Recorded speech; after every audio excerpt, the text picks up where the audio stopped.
Thank you. I appreciate you all being here today. I get to be the speaker. I get to be the bearer of all the good news that we have done and the representation of all the hard work that's been put in by a lot of our staff. And I appreciate this opportunity. What is Correctional Industries? Who are we? And what do we do? Most people probably know Correctional Industries as you're the guys that make license plates. Yes, we do. We make license plates and probably furniture. Beyond that, it might get a little bit hazy. But Correctional Industries was created by the legislature in 1985 and given two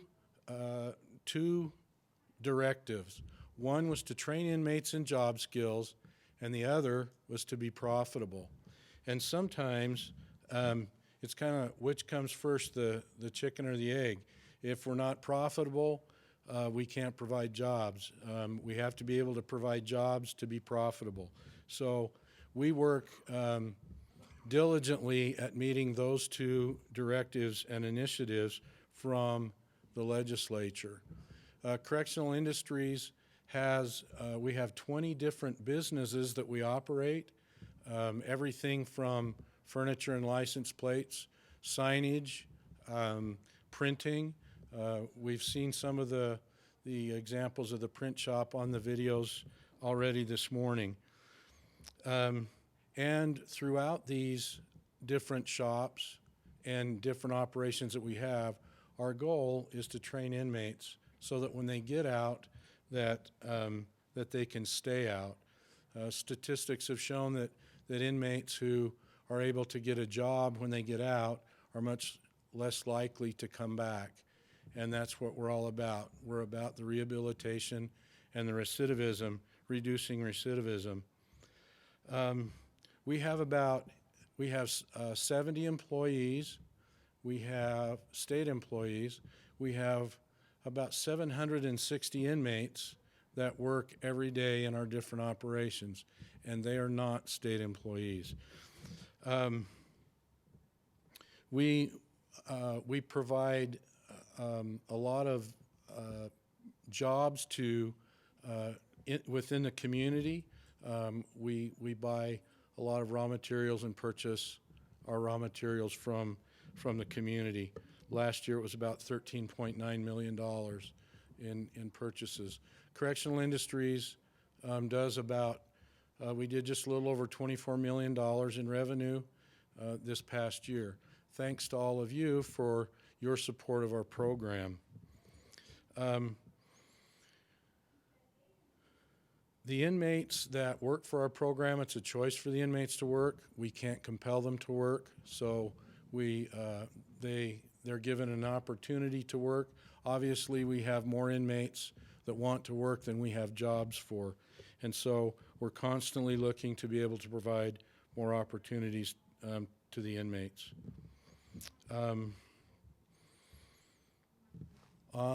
We do provide public safety, and we do reduce recidivism by offering those opportunities to the inmates. Our goal is to help them to make successful choices. If you look at the profile of an inmate, most of them have not made good life choices, and we give them the opportunity to do that. At this point, I'll turn the time over to Brian. Brian Morris is the Deputy Director for Correctional Industries. I just want to talk for a minute about our quality management system. This paragraph that's up there, the third bullet. Oh, can you go back to the third bullet? It says UCI is a high-performing organization that utilizes a quality management system to ensure continuous improvement and to build quality lives and improve offenders' lives. Improve offenders' lives, excuse me. That's a summary of our mission, vision, and quality policy. I want to take a couple minutes to talk about our quality management system. Our quality management system basically has three things that it's based on. The first one is ISO 9001 certification.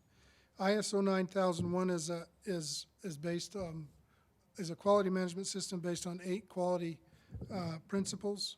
First is customer focus, leadership, involvement of the people, process approach, a system approach to management, continual improvement, a factual approach to decision-making, and mutually beneficial supplier relationships. The furniture shop just received their certification in October, I think, of 2014, so they're ISO certified. Several of our shops right now are going through that. The other one that we use a lot is lean manufacturing. And lean manufacturing is a management philosophy that focuses on reducing waste. We developed, copied sort of, developed a lean meeting that we use. And every area throughout UCI uses a lean meeting. And we talk about, we communicate. Everybody has a chance to voice what their concerns are in these meetings. Some of the things that our management team developed a basic agenda that talks about process challenges that are again a process. When we first started this, I remember, I can't remember if it was Chris or if it was the last one we were in. They were talking about pointing fingers. And when we first started talking about process problems, everybody's very passionate in our organization about what they do, and it felt like it was more pointing fingers at each other. We really had to step back and say, wait a minute, this is a process that we're going through. So an example of that would be, we've had organizational assessments. We may say in a meeting, we've got an organizational assessment coming up. We need this, this, and this from everybody. So that's very helpful to do that.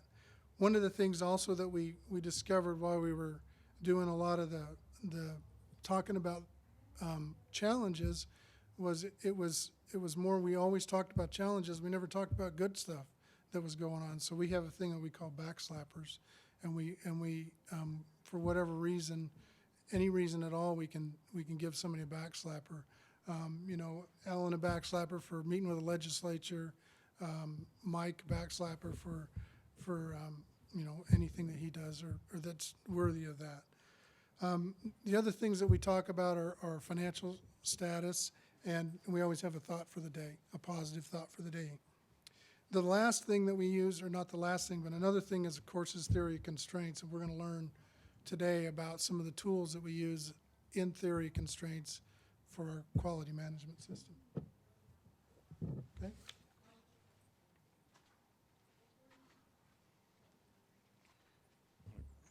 Go to the next slide. Thank you. Okay, UCI, our goals, these are not in any particular order, but these are just some of the goals that UCI has currently and has had throughout the years. Better throughput. We want to have better throughput because it creates more inmate jobs. Obviously, to do that, we need to be profitable. Correctional Industries receives no appropriation from the legislature, so we do need to be profitable. So we pay attention to the bottom line in everything that we do, and that's an important part of our success. Obviously, as well, we want more inmates to graduate from our program. Inmates that graduate, parole, move on into the community, and become profitable, tax-paying citizens and don't go back to prison. Another of our goals is to have inmates trained in job skills. We're working on a program right now to be able to, through the Department of Labor, to provide certificates of apprenticeship for the different jobs that we do, so that when the inmates go out into the world, they can say, they can show and demonstrate that they have marketable skills. Also, we teach soft skills. Those are important as well. Each one of us know how important it is to get up every day and go to work, be there on time, and to contribute to what we do. Many of the inmates, that's not the model of their life, and so we give them an opportunity to meet real-world production schedules. They have cranky bosses that they have to deal with. They have their coworkers that they have to learn to work with side by side. And so it's a real good experience for them. We have a goal to reduce recidivism. And as I've mentioned before, there's several studies that indicate that inmates who work have a lower rate of recidivism. And another goal that we had is to increase the reliability of our on-time delivery and our quality. I think one of the things that is often thought of correctional industries is the perception is that the products are not as good as can be produced in the private sector, and we have those hurdles that we need to overcome. These are some pretty lofty goals that we have to meet, and some of them we were doing okay. Some of them we weren't doing too well at all. It seemed like that we were spending a lot of our time just putting out fires. I know in the video presentation, Jeff Tanner, one of our print shop supervisors, mentioned that they had a lot of late orders, and so the customer that screamed the loudest got the attention. And some of you have probably been on that side of it, and so we took a look and said, it's time for us to change the way that we're doing business. If we're going to reach our goals, we're going to have to step up. And how are we going to do that to meet the governor's success initiative to become more efficient? Some of the barriers that we face or faced to meet our goals, the perception of lead times are longer. It takes too long, and if the product takes too long, it's a lost business opportunity. The customer will go somewhere else to get the product. Our throughput seemed to be stifled. We never accused anybody in our organization of not working hard, but sometimes it was like, we're beating our head against the wall. The harder we work, the more behind we get. What are we doing wrong? The perception of poor quality. Again, there's that stigma that if it's made by inmates, it can't be as good as the private sector. So we have to continually strive to increase our quality. And then getting back to the screaming customer, flow is often interrupted. You just get going on a good project, and oh darn, there's one that's behind. What are we going to do? So there was the flow wasn't going good. Like I said, priorities were set by screaming, and we needed to be able to hit our on-time delivery. So the question was, where do we start?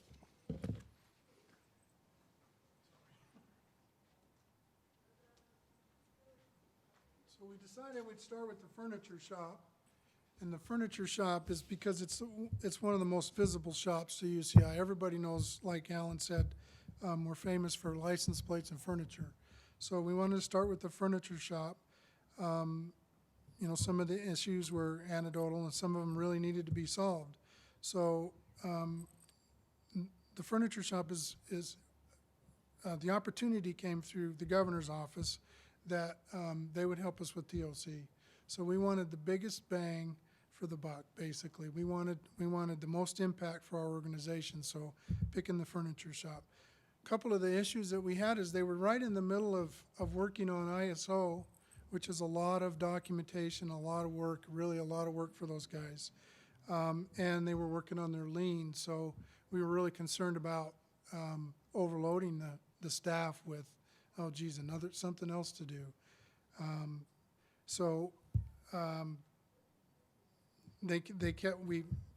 It turned out it didn't overload them.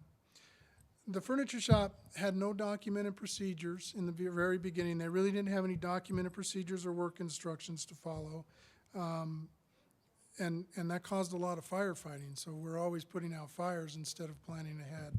So that was another reason that we wanted to do that. And it was also identified, you know, I think the governor's office saw that we were working with Lean and trying to get some of that stuff taken care of, that they said, let's help you with the furniture shop. So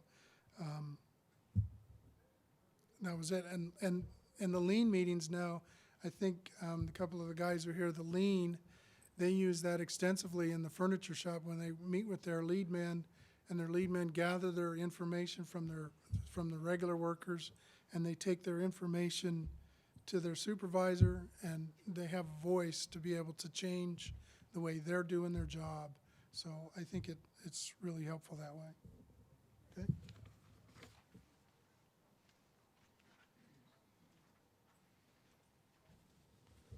So we have our goals, we have our obstacles, and now we have an opportunity to make some change. So what did we do? We called the Bottleneck Busters. Kristen, Greg Gardner, and the team from GOMB came to our rescue and asked us if we would be interested in working with a consulting group to be able to help us to fix our problem in the furniture shop. And of course we said yes, we'd love to. And with the help from the consultants from Novasis, Baja and Hilbert and Dave and Bilal, they put us on the path and taught us the principles that really helped us to bust our bottleneck. And we'll talk about that in a little bit. One of the questions that we had and one of the concerns that we had was, as Brian mentioned, we were in the midst of ISO certification. We were also, it was year end, our busy time. We just weren't sure if this was the right time, but we were assured that the process would work. We were given some great encouragement, and we decided to move forward. As you're trying to do a new initiative, and I want to stress that this isn't a program. It's not like something you check off the list. This is a thought process change, and it becomes a way of thinking of how you approach your processes and the things that you do. It fits very well in our environment, but anyone who has a process, regardless of that process, can improve it by following the principles that we were taught. And we'll talk about those in just a minute. But engaging staff is always difficult to do. But what we decided was we were going to stay focused. We didn't worry about getting everybody on board at one time. We didn't try to do this with the entire organization. It would have been just too much. We found that talking about what you're doing constantly to everyone, even if they're not involved in the process, helps. Be positive, and above all else, don't give up. This isn't the flavor of the month. We hear that a lot in state government. What's the new?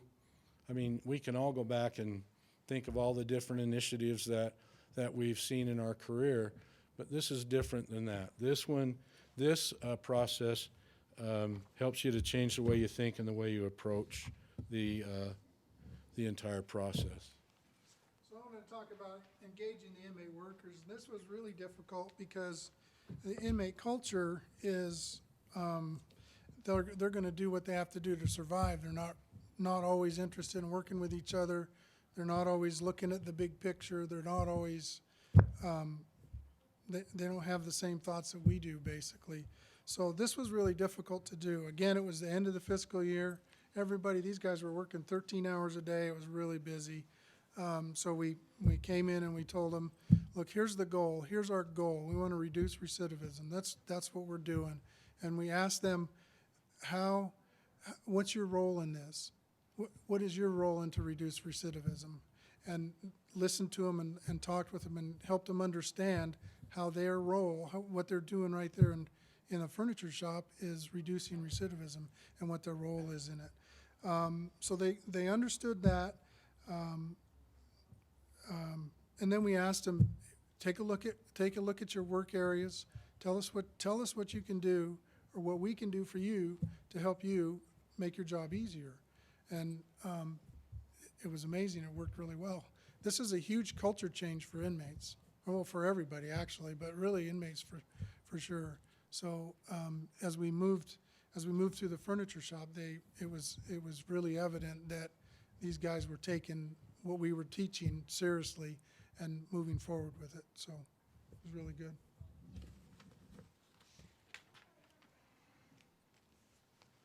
Okay, we're going to go through 3 of the tools that we used. In the furniture shop, we used capacity planning. Capacity planning helps you to find your bottleneck, teaches you to look at your workflow or your process flow. You visually ID the steps of every process, and we've got a slide coming up that shows that, which steps are necessary and which aren't. You ask that question, you analyze the process, you outline your current, your ideal, and your future state, and then you outline an 8-week plan towards that idea. Next slide. Next slide. We got to come back to that one. So we started out with a team. We went into the furniture shop. We had 2 supervisors.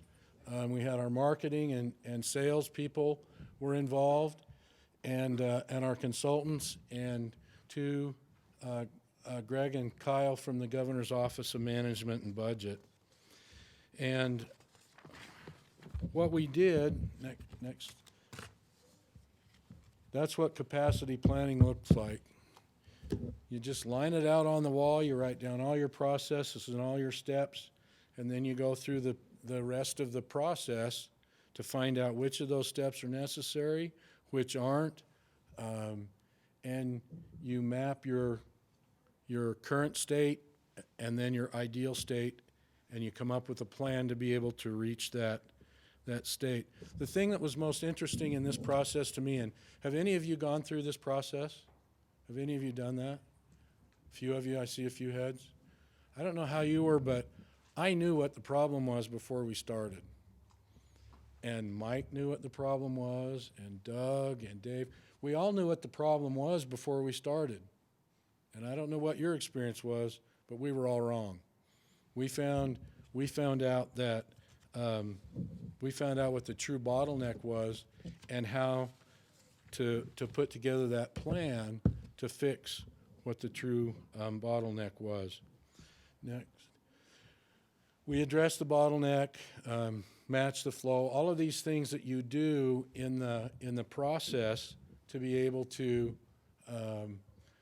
once you've identified your bottleneck, to be able to exploit that bottleneck, those principles that Chris talked about earlier. Brian's going to share a story. Dave's here today, but he's a little bit camera shy, so Brian's going to speak for him. So we'll call this guy Dave because that's his name. He's the supervisor in the shop, and one day I walked in there and we were talking, and he started telling me all about the theory constraints, and I said, "Will you write that down for me so I can use that?" And he did, and here's his thoughts, basically, an outline of his thoughts. He says in the beginning the shop was running smooth and it was well managed. The inmates, everybody worked hard. The workflow was steady, and why should I fix something that's not broke? Theory of constraints came along, and he realized that the shop spacing could be better. He discovered throughput and defines units per day. He discovered the bottlenecks, and then cross-training would help to eliminate the bottlenecks. Is that right, Dave? And managing throughput, which is eliminating stagnant inventory. He realized that there are many ways for continuous improvement. That there was goals, or he has goals that will take 6 years to complete. Changing the shop floor plan, doing all kinds of things. Y'all know, I'm sure y'all have heard that we're moving, so those are things that he'll look for when we get ready to move and we can lay out the new shop. And unit tracking is continually monitored and adjusted. So in conclusion, he wanted me to tell you that looking for improvements has become his normal thought and throughout the whole shop. They're continually looking for improvements, ways to improve. And goals and what can be improved are constantly being evaluated. And the throughput tracking and blue light time have dramatically improved. And here's the key. We have a lot more we can do, which is amazing. So.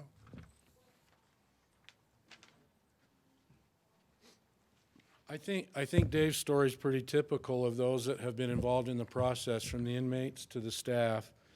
One of the other tools that we used is simplified drum buffer rope. Greg Gardner told me if I used that word in a sentence, I'd get an A today, so there you go. SDBR, it's another operating scheduling methodology that's based on the theory of constraints.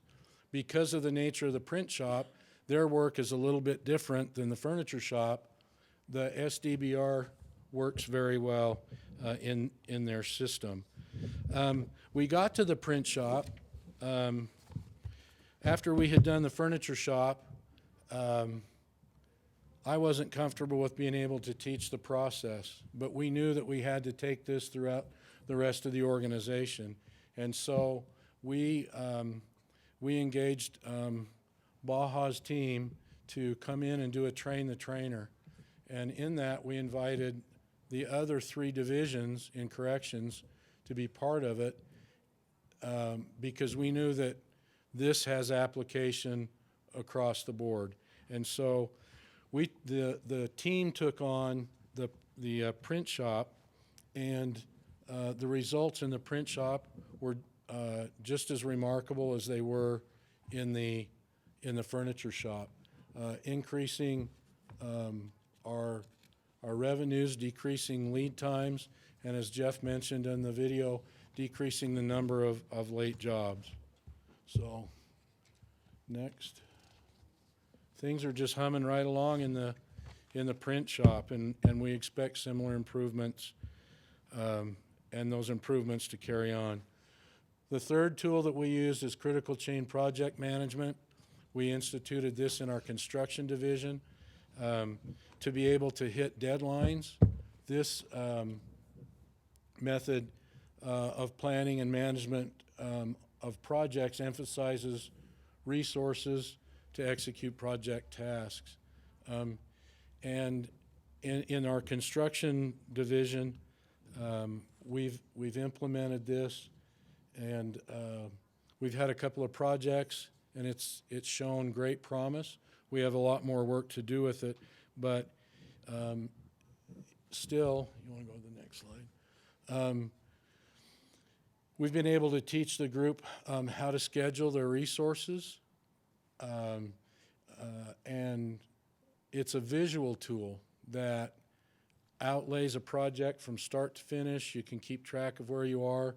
As with most of the theory of constraint stuff, the things that you worry on and focus on are not the things that are doing well. The things that are doing well are going to continue to do well.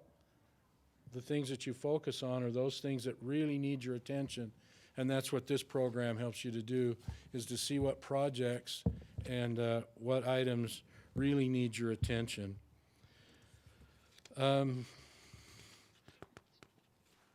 Brian, you want to talk for just a minute about the implementation? Yeah, just real quickly, I want to emphasize that some of the challenges, can you go to the next one?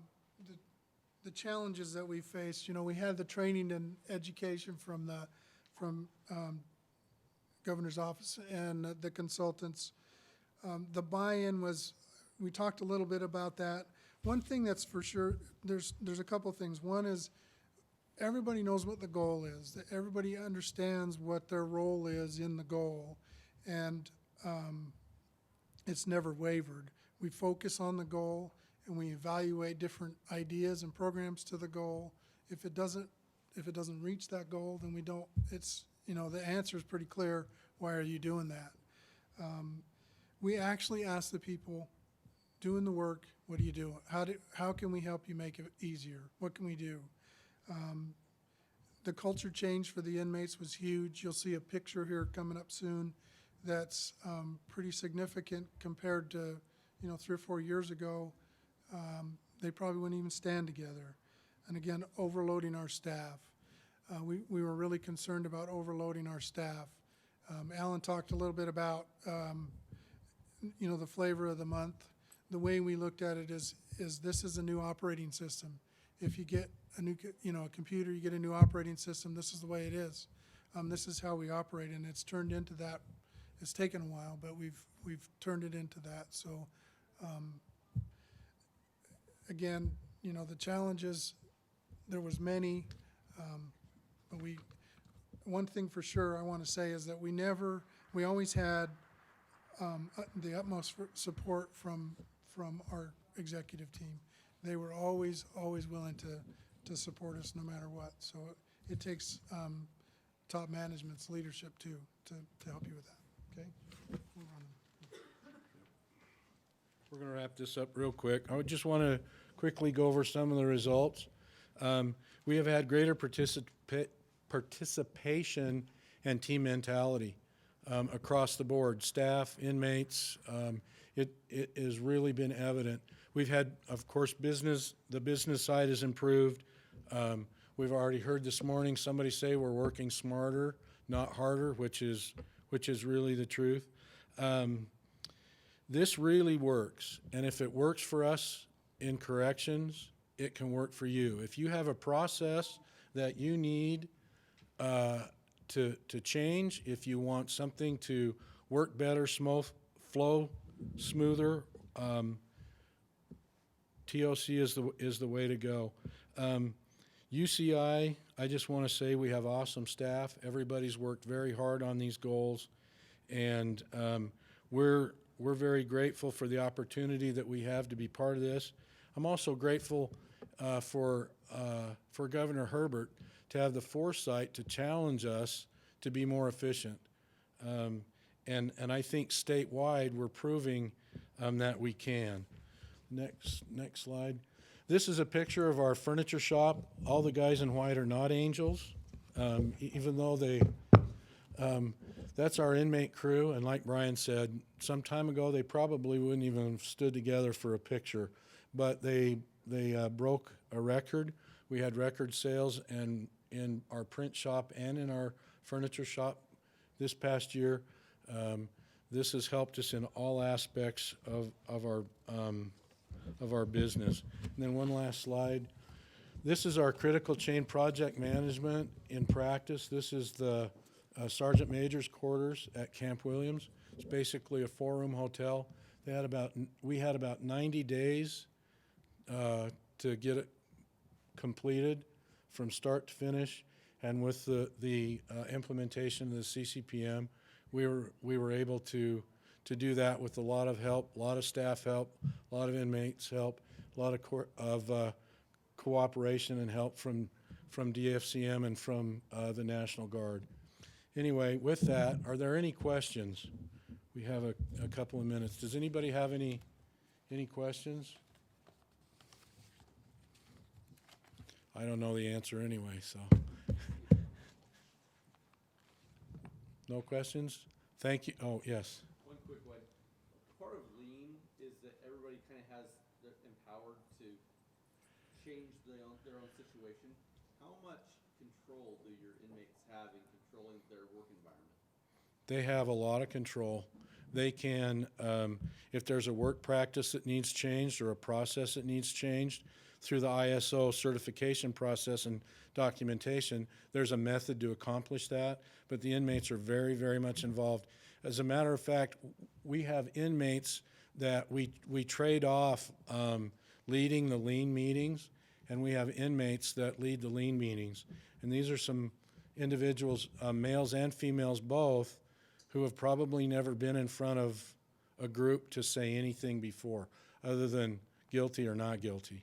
And so they very much participate in the process. Thank you.